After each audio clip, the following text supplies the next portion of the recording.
깨달음으로 가는 길. 아상의 벽을 깨뜨리지 않으면 한 걸음도 앞으로 갈 수 없습니다. 국어사전에서는 아상을 망상에 의하여 나타난 자기와 비슷한 모양 또는 자기의 학문, 재산, 문벌, 지위 등을 자랑하여 다른 사람을 몹시 업신여기는 마음으로 풀이하고 있습니다. 한마디로 아상이란 자기 허상이라는 말과 동일합니다. 만물의 본성을 깨닫지 못한 상태의 자기는 허상으로서의 자기이지 전체로서의 자기가 아닙니다. 그러나 안타깝게도 만물의 본성을 설명하거나 전달할 수 있는 언어나 기호를 아직 인간은 발견하지 못했습니다. 오늘날 대다수의 학문이 진리를 탐구한다는 명분으로 현상을 탐구합니다. 그러나 현상은 허상입니다. 장자는 우주의 변화가 무한하므로 현상을 통해서 본성을 탐구하는 일을 어리석다고 지적한 바가 있습니다. 인간이 지식에 머물러 아상에 빠지는 소치를 경계한 말이지요.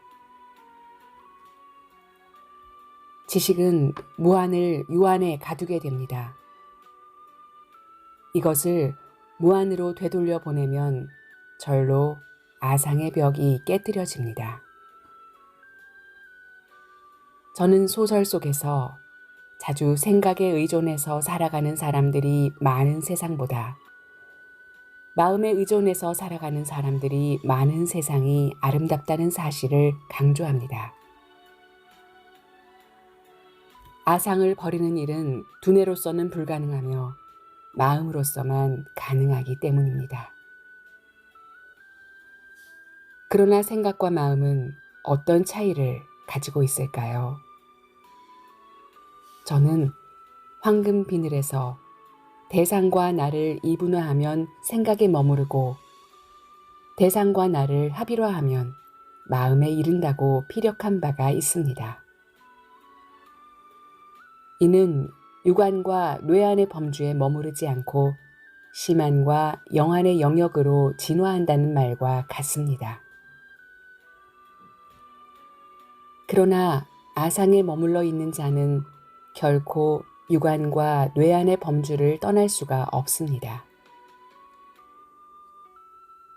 오늘은 이쯤에서 이회수의 썰을 접어야겠습니다. 썰로서는 도저히 만물의 본선에 접근할 수가 없기 때문입니다. 하지만 제가 왜 여기에 개떡 같은 썰을 풀고 있는가를 두뇌가 아닌 마음으로서 한 번쯤 가늠해 주시기를 간구합니다.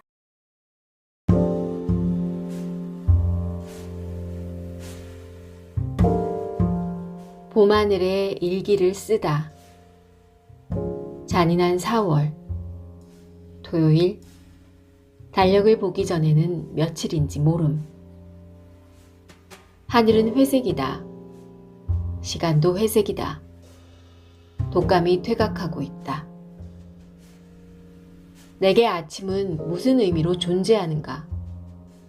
감성사전에 누구에게나 아침은 오지만 누구에게나 아침이 찬란하지 않다는 말을 쓴 적이 있다. 그때 나는 외로운 사람들에게는 찬란한 아침마저도 형벌이라는 말을 첨부하고 싶었다. 그러나 너무 잔인하다는 생각이 들어서 잘라버렸다. 나는 통념이라는 감옥을 빠져나온 탈옥수다. 내게는 잠에서 깨어나는 시간이 아침이다. 눈을 뜨니 시계가 2시 반을 가리키고 있다. 그러니까 오늘은 2시 반이 아침이다. 이제는 시간이라는 감옥도 내게는 존재하지 않는다. 누구에게든 시간이 흐르는 것이 아니라 자신이 흐르는 것임을 자각하는 순간에 시간의 감옥은 사라져버린다. 신문을 본다. 황사바람이 불고 산불이 번지고 구제역이 확산되는 상황 속에서 국회의원 선거가 막을 내렸다. 새로 당선된 국회의원들의 사진이 신문 전체를 뒤덮고 있다. 왜 나는 그들의 얼굴이 반성을 모르는 상습 범죄자들처럼 철면피해 보이는 것일까? 엘리어트가 4월을 잔인한 달이라고 표현한 이유를 과연 그들은 이해할 수 있을까? 시인 박노해는 사람만이 희망이라고 말했고, 시인 신승근은 사람만이 문제라고 말했다. 누가 옳은지는 모르지만 사람에게 물어보면 정답을 얻어낼 수 없다는 사실만은 분명하다. 천상병 선생님이 보고 싶다. 나는 살아갈수록 이 세상이 아름답다고 말할 자신이 없어진다. 아직 마음 공부가 신통치 않다는 사실이 부끄러워진다. 시를 통해서 도에 이르른 사람은 대한민국을 통틀어 천상병 하나밖에 없어. 중광스님 말씀이다. 선생님을 정기 고문했던 사람들을 거리에서 만나시면 아직도 알아보실 수 있으신가요? 있지. 만나면 어떻게 하시겠어요? 요놈, 요 이쁜 놈! 이라고 말해주지. 어느 해 여름 천상병 선생님이 우리 집에 놀러 오셨을 때 들었던 법문이다. 마음 안에서 사랑의 반대말을 완전 무결하게 없애버린 도인을 내가 살아서 칭견했다는 사실이 축복으로만 여겨진다. 나는 정치가들의 표리부동한 작태만 떠올리면 발 뒤꿈치에 굳은 살에까지 닭살이 돋는다. 나는 아직도 속물이다. 내가 정치가들이야말로 이 세상을 아름답게 만들어주는 사람들이라고 원고지에 쓰는 날이 온다면 독자들은 마침내 이회수가 실성을 했거나 도통을 했다고 믿어주기 바란다. 문화생과 보이차를 같이 마신다. 차는 맑음, 세상은 흐림. 그러나 흐린 세상도 내가 살아가야 할 세상이고 맑은 세상도 내가 살아가야 할 세상이다. 한동안 몇 가지의 병마가 겹치기로 나를 괴롭히고 있었다. 그러나 독자들의 염려와 배려 덕분에 이제 독감이 퇴각하고 있다. 때를 같이 해서 50견통도 철수할 기미를 보이고 있다. 이회수라는 국산품을 50여 년이란 세월 동안 그토록 마구잡이로 굴렸는데도 아직 작동하고 있다는 사실이 잠옷 은혜로울 뿐이다. 특별한 병고만 생기지 않는다면 다음 주부터는 다시 소설에만 전념할 수 있을 전망이다. 내게는 오로지 문학만이 희망이다. 의미 없는 세상.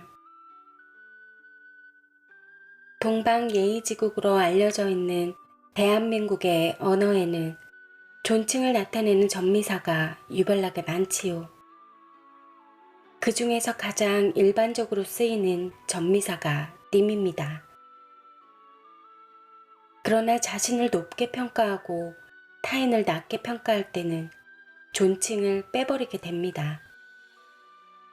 특히 영혼이 숙성되지 않은 종교인들은 자신이 믿는 종교는 무조건 정교로 신봉하고 타인이 믿는 종교는 무조건 사교로 배척하는 어리석음을 범하기 십상입니다. 이는 만종교의 근본이 사랑과 자비라는 사실조차 모르는 소치가 아닐까요? 존칭은 타인을 인정하고 높여주는 마음의 부산물입니다. 우리 모두 목사님께도 스님께도 님자 붙여줍시다요. 만약 님이라는 존칭이 세상에서 사라져버린다면 어떤 현상이 일어날까요? 하나님은 하나가 되고 아버님은 아버가 되고 어머님은 어머가 되겠지만 무엇보다 이 세상에 님이 없다면 그대 간절한 사랑은 어찌하실 건가요?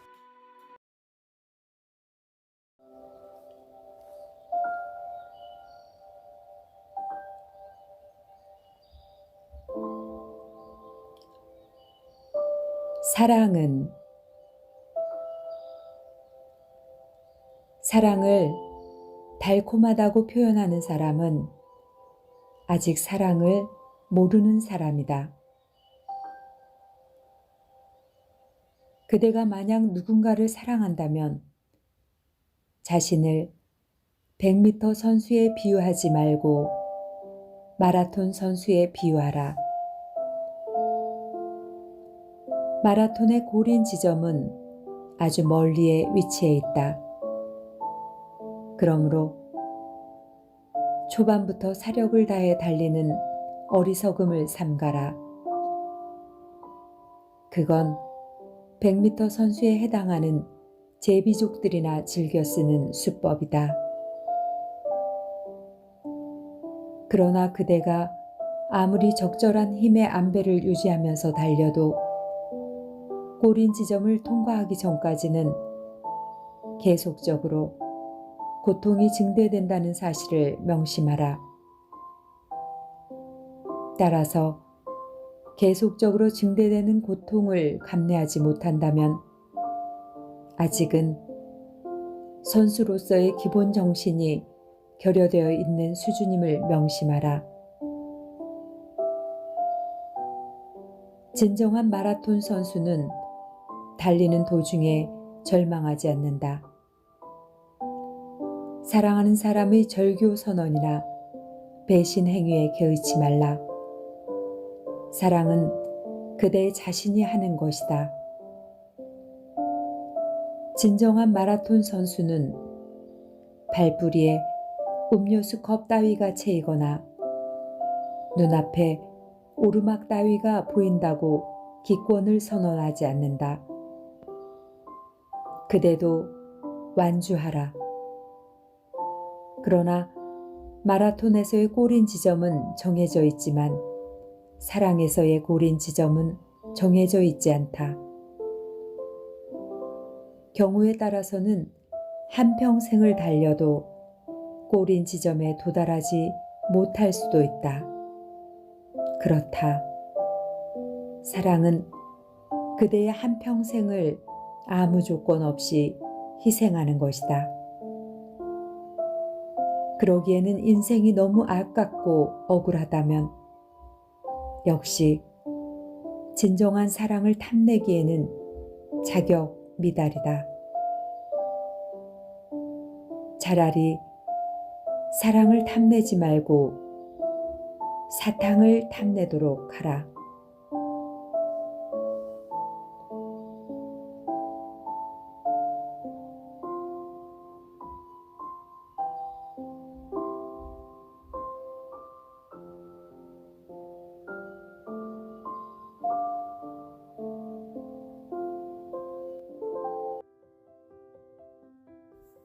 수리제의 황금 물고기. 홍천군 서면 마곡리에 가면 수리제라는 현판이 내걸린 초가집 한 채를 만날 수 있다. 초가집에 현판이 내걸린 사실도 고정관념을 버리지 못하는 세인들의 골팍을 때리는 일이지만 초가집을 2층으로 지었다는 사실은 아예 골팍을 갈아엎어버리는 일이 아닐 수 없다. 주인은 다정거사라고 불리워지는 인물로 나하고는 20년 전부터 만나기만 하면 세상 잡사를 제껴두고 2박 3일 한숨도 안 자고 술을 즐기던 막역지우다. 당시 우리는 실오라기 하나 걸치지 않은 에덴 패션으로 술판을 벌이기 일쑤였고 내 아내는 질색을 하면서 두 눈에 반창고를 붙이고 술상을 내우곤 했다. 그때부터 사람들이 농담 삼아 수리제라는 현판을 수리죄라고 발음하는 풍조가 생겼다. 그는 수년 동안 부처님 장삼을 덮고 잠들어 본 적도 있고 수년 동안 홍천강 허리를 베고 잠들어 본 적도 있다. 한마디로 다정거사는 비산비야, 비승비속의 인물이다. 그는 왕터산 자락에서 단소를 불고 있으면 신선이 되고 홍천강 자락에서 감자를 심고 있으면 농부가 되는 변신술을 가지고 있다. 다재다능하고 박학다식해서 어떤 분야에서도 걸림이 없다. 특히 그는 예술을 사랑하고 자연을 사랑하고 성현을 사랑하고 서민을 사랑하는 성품을 가진 인물이다. 그래서 수리제는 철마다 각양각색의 군상들로 문전성시를 이루고 있다. 수리제에 가면 그가 그린 그림도 무궁무진이요. 그가 찍은 사진도 무궁무진이요. 그가 수집한 애장품도 무궁무진이다. 운이 좋으면 선녀 같은 여자들이 밤새도록 가야금을 타는 소리도 들을 수가 있고, 운이 나쁘면 이회수 같은 시정 잡배가 밤새도록 구라빠를 풀어놓는 소리도 들을 수가 있다. 그러나 아무래도 다정거사는 예측 불허의 인물이다. 때로는 양자강 부근에서 불쑥 전화를 걸기도 하고, 때로는 수미산 부근에서 불쑥 엽서를 보내기도 한다. 티베트의 신비와 명상은 티베트의 정신과 역사와 인간과 자연을 가장 상세하고 명쾌하게 보여주는 종이 거울이다. 책장을 넘길 때마다 정신이 맑아지는 느낌을 받는다. 그가 직접 제작한 지도와 판화도 수록되어 있고, 그가 직접 촬영한 자연과 인간도 수록되어 있다. 토굴에 들어앉아 무건참선 10년을 하느니 이 책을 구해서 10시간만 탐독해보라는 말을 전하고 싶다. 수리제 다정거사. 그는 요즘 자기 집 초가지붕에 둥근 연못 하나를 파놓고 티베트 마사루바 호수에서 훔쳐온 황금 물고기 한 마리를 키우고 있다. 홍천강에서 피어오른 안개가 모든 길을 지우면 그 황금 물고기가 하늘을 유유히 헤엄쳐 다니는데, 그때 세상이 온통 황금빛으로 물들게 된다. 그래요. 어찌 사람의 가슴인들 황금빛으로 물들지 않으랴. 이쯤에서 내 구라빨이 터무니없다고 생각하는 분이 계시다면 코미디언 이주일 버전으로 답변해 드리고 싶다.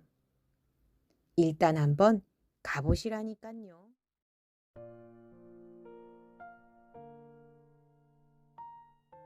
걱정도 팔자. 미래를 알고 싶으면 현재를 보면 됩니다. 현재는 미래를 미리 예측할 수 있는 밑그림이지요. 여러분의 미래가 항시 아름다운 색채로 펼쳐지기를 소망합니다. 하늘 향해 한 점 부끄럼 없기를. 잎새에 있는 바람에도 괴로워하는 사람이 대한민국에 이제 몇 명이나 살고 있을까요? 고대 문명이 발달했던 지역이 모두 황량한 사막으로 변해버린 까닭을 알고 계시는지요? 인간의 정서가 메마르면 자연의 정서도 메마르기 마련입니다. 물질 문명은 발달했는데 정신 문명이 퇴보했다면 나라든 개인이든 종말이 오기 마련입니다. 밥은 날마다 일용하지 않으면 목숨이 위태로워지는 육신의 양식이지만 책은 날마다 일용하지 않아도 목숨이 위태로워질 정도는 아닙니다. 단지 영혼이 위태로워질 뿐이지요. 하지만 영혼이 존재조차도 인식하지 못하는 인간들이 허다합니다.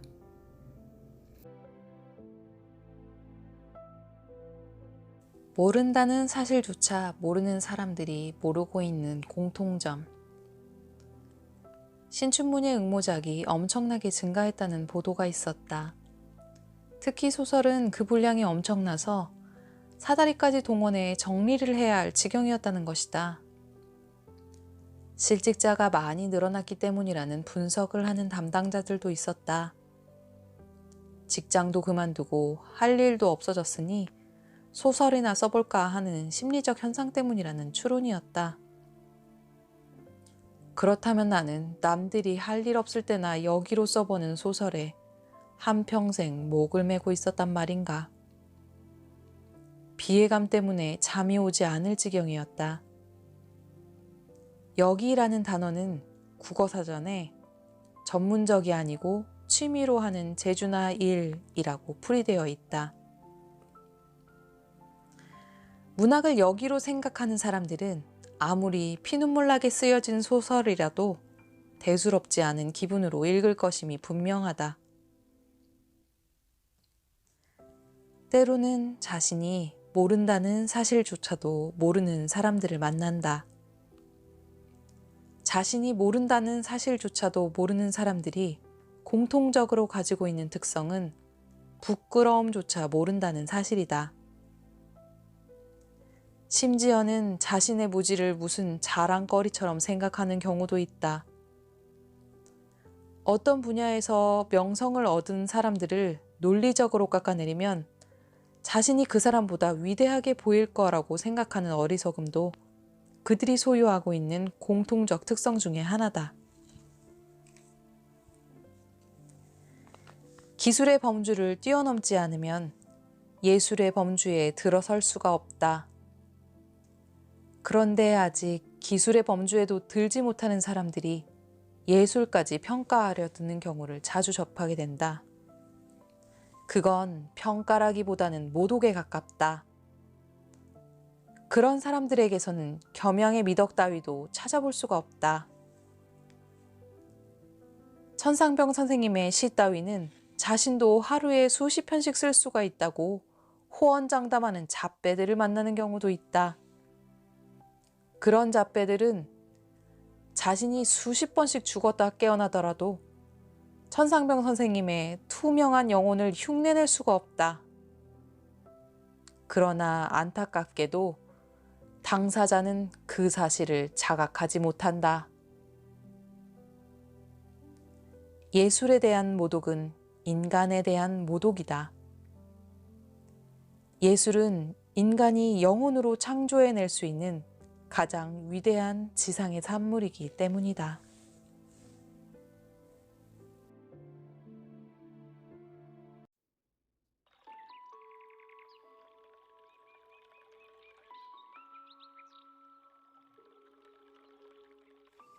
새벽 일기. 해마다 겨울이면 잠을 이루지 못하는 병이 깊어져 언제나 새벽녘에야 일기를 쓰게 됩니다. 오늘도 눈 내린 순백의 화면 위에 사람이 그립다고 한 줄로 써봅니다.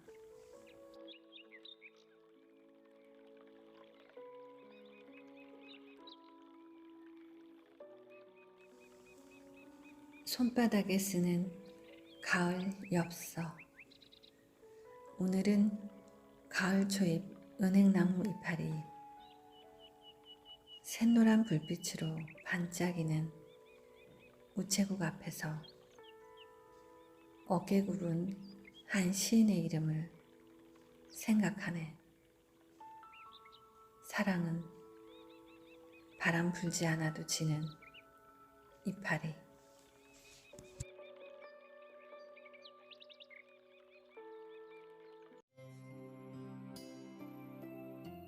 왜 글을 쓰느냐고 물으신다면 어떤 이들은 제가 유명해지기 위해서 글을 쓴다고 생각합니다. 솔직히 말씀드리자면 예전에는 그런 생각도 조금은 있었습니다. 하지만 이제는 아닙니다. 인간은 어떤 대상에든 이름을 붙이지 않고는 못 배기는 동물입니다. 증거는 많습니다. 방대한 분량의 백과사전 전체가 이름씨에 대한 풀이로 일관되어 있다는 사실만 보아도 알 수가 있는 일입니다. 국어사전에도 다른 품사에 대한 풀이보다는 이름씨에 대한 풀이가 압도적으로 많은 분량을 차지하고 있습니다. 지구상에 존재하고 있는 생명체들 중에서 자신의 이름을 소유하고 있거나 다른 사물에게 이름을 부여하는 생명체는 인간뿐입니다. 자신과 다른 사물에 이름이 붙어 있지 않으면 생활에 몹시 불편을 느끼는 생명체도 오로지 인간뿐입니다. 만약 세상의 모든 이름들이 하루아침에 모조리 사라져 버린다면 도대체 어떤 현상들이 일어날까요? 물론 다른 생명체들에게는 아무런 동요도 일어나지 않을 겁니다. 하지만 인간들에게는 엄청난 혼란이 야기되겠지요. 일체의 행정체계들이 무너져 버리면서 일체의 관계 서류들도 의미 없는 쓰레기들로 변해버리겠죠. 도덕이나 질서도 허섭쓰레기에 불과합니다. 남자들은 모조리 이놈 저놈으로 지칭될 가능성이 높고 여자들은 모조리 인연이나 전연으로 지칭될 가능성이 높습니다. 약간은 부도덕해 보이면서도 약간은 공평해 보이는 세상이 예상된다고 말한다면 죽일 놈 살릴 놈 하실런지요. 하지만 걱정할 필요는 없습니다. 그런 세상이 오기에는 인간이 너무 이름에 집착하는 시대가 되고 말았습니다. 오죽하면 호랑이는 죽어서 가죽을 남기고 사람은 죽어서 이름을 남긴다는 속담까지 생겼겠습니까? 인간은 자기들에게 이름이 널리 알려져 있으면 유명한 존재로 분류하고 이름이 널리 알려져 있지 않으면 무명한 존재로 분류합니다. 뿐만 아니라 유명한 존재가 무명한 존재보다 가치 있게 평가되기도 합니다. 하지만 당치도 않는 평가입니다. 인간의 가치는 내면에 간직되어 있는 사랑의 깊이나 넓이에 비례해서 평가되어야 하지 않을까요? 만물의 본질은 사랑입니다. 인간도 그 범주에서 벗어날 수 없습니다. 그러나 이제 인간은 이름에 너무 집착하기 때문에 만물의 본질에 접근하기 힘든 존재가 되고 말았습니다. 혜은이라는 가수가 부른 노래 중에 당신은 모르실 거야 라는 제목의 히트곡이 있습니다. 이름을 불러주세요. 나 거기 서 있을게요. 라는 대목이 나오는 노래입니다. 인간은 이름을 불러주지 않으면 사랑조차도 확인이 안 되는 존재들입니다. 오늘날 제가 날마다 피골이 상접한 모습으로 밤을 새워 글을 쓴 이유는 대단치 않습니다.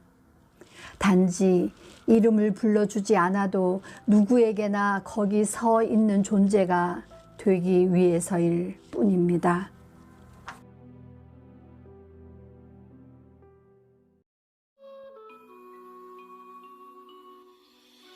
추억컨대 저에게도 뚫어진 양말을 제 손으로 꿰매 신던 시절이 있었답니다. 뜨개질도 배운 적이 있는데 어떤 것을 끝까지 떠본 기억은 없습니다. 남자는 뜨개질을 할 때나 바느질을 할 때 다소 궁상스러움을 드러내 보이지만 여자는 바느질을 할 때나 뜨개질을 할 때 각별한 아름다움을 드러내 보입니다. 오늘날 여자들이 뜨개질을 할 기회나 바느질을 할 기회가 줄어들었다는 사실은 자신의 각별한 아름다움을 드러낼 기회가 줄어들었다는 사실과 동일하지요.